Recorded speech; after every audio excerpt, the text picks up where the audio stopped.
మహాభారతం 36వ ఎపిసోడ్లోకి స్వాగతం. గత ఎపిసోడ్లో కిందముని శాపం వల్ల పాండురాజు సంతానానికి అర్హత కోల్పోగా దుర్వాసముని కుంతికి ఇచ్చిన వరంతో ధర్మ, భీమ, అర్జునులు అను 3 కొడుకులను పొందుతుంది.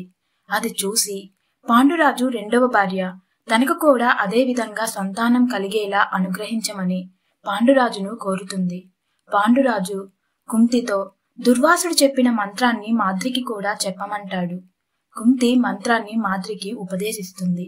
ఆ మంత్రంతో మాద్రి కూడా నకుల, సహదేవులు అను 2 కుమారులను కంటుంది. ఇక మిగతా కథను ఈ ఎపిసోడ్లో తెలుసుకుందాం. జింక రూపంలోనున్న కిందముడనే మునిచేత భార్యను తాకిన మరుక్షణం మరణిస్తావని శాపం పొందాక పాండురాజు శతశృంగ పర్వతం పైన ఘోరమైన తపస్సు చేసి దేవతల వలన తన 2 భార్యలకు 5 పుత్రులను పొందాడని తెలుసుకొని కుంతీదేవి అన్నగారైన వసుదేవుడు వారిని చూసి పరామర్శించి కానుకలుగా రత్నాభరణాలు ఇచ్చిరమ్మని తన పురోహితుడైన కశ్యపుణ్ణి పంపించాడు. కశ్యప పురోహితుడు వారిని కలిసి వసుదేవుడి తరపున వారికి సందేశాన్ని వినిపించి పిల్లలకు ఉపనయనాది కర్మలు వేదోక్తంగా జరిపించాడు. వసంతకాలం వచ్చింది.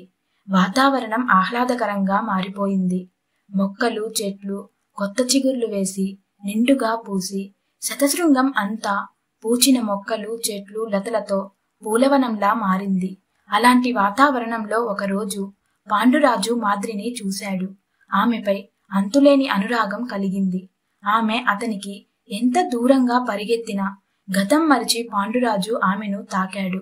ఆ సమయంలో కుంతి బ్రాహ్మణులకు భోజనాలు వడ్డిస్తుంది. లేదంటే ఎప్పుడు మాద్రిని, పాండురాజులను కనిపెట్టి ఉండేది. కాని ఈ రోజు కుంతి వారికి దూరంగా పుణ్యకార్యంలో ఉండిపోయింది. పాండురాజు మాద్రిని తాకిన మరుక్షణం విగతజీవుడయ్యాడు. భార్యను తాకే ప్రయత్నం నీ ప్రాణాన్ని తీస్తుందన్న కిందముని వాక్కు నిజమయ్యింది. జరిగింది అర్థం కాగానే గట్టిగా అరిచింది మాద్రి. ఆ అరుపుకు కుంతీదేవి 5 కొడుకులతో పాటు పరుగెత్తుకుని వచ్చింది. కాని అప్పటికే పాండురాజు ప్రాణాలు పరమేశ్వరునిలో ఐక్యమైపోయాయి. కుంతి, మాద్రి పిల్లలు బోరుమని విలపించారు. శతశృంగ పర్వతం పైన నివసిస్తున్న మునులు వారి పత్నులతో సహా వచ్చి చూసి విచారించారు. ఆ తర్వాత కుంతి మాద్రితో, నేను ఆయనకు ఇష్టమైన భార్యను. నేను అతనిని వదిలి బ్రతకలేను. నేను అతనితో పాటు సహగమనం చేస్తాను. నీవు ఈ పిల్లలను చూసుకుంటూ బ్రతుకు అని అంది. అందుకు మాద్రి, అక్క, నీవు భర్త కోరికను తీర్చి కొడుకులకు జన్మనిచ్చావు. అలా నేను భర్త కోరిక ఏదీ తీర్చలేదు.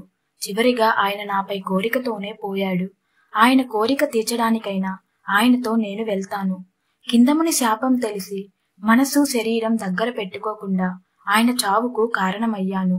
ఈ మాత్రం నేను నాపై అదుపులేని దానను. నేను ఈ పిల్లలను ఏమి తీర్చిదిద్దగలను?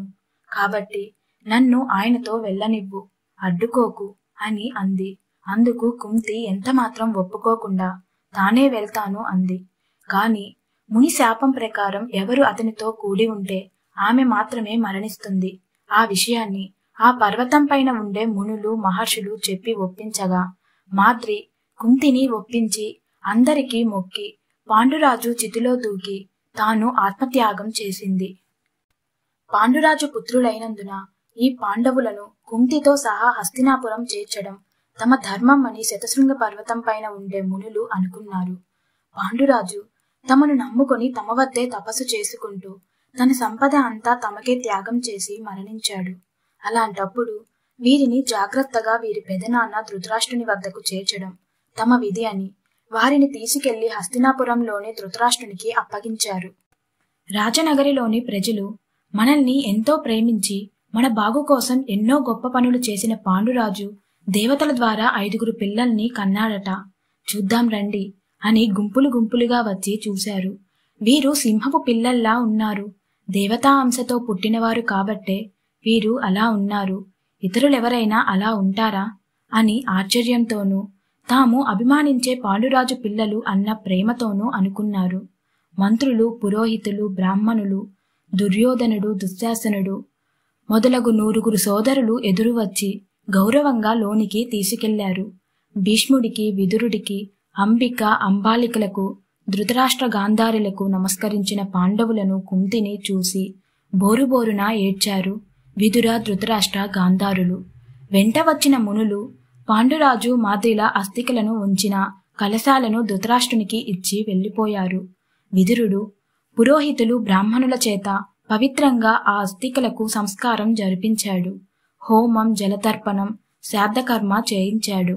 బ్రాహ్మణులకు అగ్రహారాలు, పశువులు, బంగారం, వెండి ఇంకా అనేక రకాలైన విలువైన సంపదలను పెద్ద ఎత్తున దానం చేశాడు. ప్రజలందరికీ అన్నదానం చేయించాడు. తన అన్న చేత 100 అశ్వమేధ యాగాలు చేయించిన పాండురాజు కథ అలా ముగిసిపోయింది.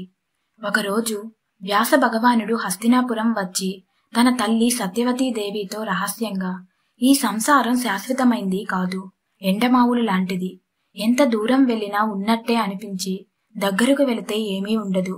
కనిపించే ఈ సంపద అశాశ్వతం, ఏదీ మిగలదు, ఏదీ వెంటరాదు. తల్లి, ముందు ముందు మీకు రాబోయే రోజుల కంటే గడిచిన రోజులే ఎంతో మంచివనిపిస్తాయి. ఈ ధృతరాష్ట్రుని కుమారులు క్రూరులు, ధర్మం తప్పి నడిచేవారవుతారు. వారి వల్ల కురువంశానికి నివారింప వీలులేని కష్టం కలుగుతుంది. అమ్మ, కళ్ళు లేని ఈ ధృతరాష్ట్రుడు తన మనస్సుని కూడా నల్లని గుడ్డతో బంధించి దుర్యోధనుడిని అనుసరిస్తాడు. ఇదంతా మీరు చూడగలిగినది కాదు, చూడనే లేరు. ఇక మీరు ఈ అంతఃపురం వదిలి తపోవనానికి వెళ్ళండి అని చెప్పాడు. ఆ తర్వాత సత్యవతి భీష్ముడికి, విదురుడికి వ్యాసుడు చెప్పిన మాటలు చెప్పి కోడళ్లైన అంబిక, అంబాలికలను తీసుకుని తపోవనానికి వెళ్లి కొంతకాలం తపస్సు చేసి ఒకరి తర్వాత ఒకరుగా అక్కడే తమ ప్రాణాలు విడిచిపెట్టారు. కురురాజ్యానికి రాజుగా ధృతరాష్ట్రుడు ఉన్న కారణం చేత అతని పుత్రులను కౌరవులని, శతశృంగం మీద పాండురాజుకు జన్మించినందున పాండవులను పిలవటం అంతఃపురంలో అందరికీ అలవాటైంది. నేల 4 వైపులా జయించి 1,00,000 ఏనుగులు మోసేంత సంపదను సామంతుల నుండి తెచ్చి తనకు ఇచ్చి 100 అశ్వమేధ యాగాలు చేయించిన పాండురాజు పైన ధృతరాష్ట్రునికి చాలా ప్రేమ ఉండేది. అందువల్ల పాండవులను తన పుత్రులుగానే తలచి ప్రేమగా చూడసాగారు. దుర్యోధనుడు, అతని సోదరులు పాండవులు కలిసి ఉంటూ, కలిసి తింటూ, కలిసి పడుకుంటూ, కలిసి ఆడుకుంటూ ఉండేవారు. అలాంటి కౌరవులు, పాండవులు ఆడుకునే ఆటలు ఏవైనా అవి అన్నీ భీముని గెలుపుతోనే ఆఖరయ్యేవి. గుండ్రంగా తిరుగుతూ ఆడే ఆట, దేన్నైనా కొట్టేటప్పుడు, వేగంగా పరిగెత్తేటప్పుడు, ఒకరితో ఒకరు పెనుగులాడేటప్పుడు, తమ బలాన్నంతా ప్రదర్శించాల్సి వచ్చినప్పుడు రాజకుమారులైన ఆ ధృతరాష్ట్ర కుమారులను అవలీలగా ఓడించేవాడు భీముడు. ఒక్కసారిగా ఒక చేత్తో 10 మందిని, మరో చేత్తో మరో 10 మందిని లాగి నేలపై పడేసి గుండ్రంగా వారి వీపుల చర్మాలు లేచిపోయేటట్లుగా ఈడ్చిపడేసేవాడు. ఒక భుజంపై 10 మందిని, మరొక భుజంపై మరో 10 మందిని ఎక్కించుకొని నీళ్లల్లో పలుసార్లు ముంచి గట్టుకు విసిరేసేవాడు. పండ్లు కోయడానికి వారంతా చెట్లపైకి ఎక్కగా కింద మొదలను పట్టుకుని గట్టిగా ఊపేవాడు. దాంతో వాళ్ళంతా పండ్లతో పాటు టపటపా నేలపై రాలి పడేవారు. ఆ 100 కౌరవులు ఒక్కటై అతనిపై దూకినా అతను ఒక్క ఊపులో చెల్లా చెదురుగా వారిని దూర దూరాలలో పడేలా విసిరేవాడు.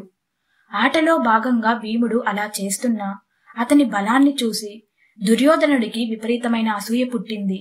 ఇంతటి బలమా, ఇంతటి బలమైన వాడు ఈ యుధిష్ఠిరునికి గాని ఇలానే తోడుంటే, యుధిష్ఠిరుడు నాకంటే పెద్దవాడు, రేపు అతనికే సింహాసనం పోతుంది. అందుకని ఇప్పుడే ఈ భీముడిని లేకుండా చేస్తే ధర్మరాజు బలం లేనివాడవుతాడు. అప్పుడు అతడిని తొలగించడం చాలా సులభం అని శకునితోనూ దుశ్శాసనునితోనూ దురాలోచన చేశాడు. ఇక మిగతా కథను నెక్స్ట్ ఎపిసోడ్లో తెలుసుకుందాం.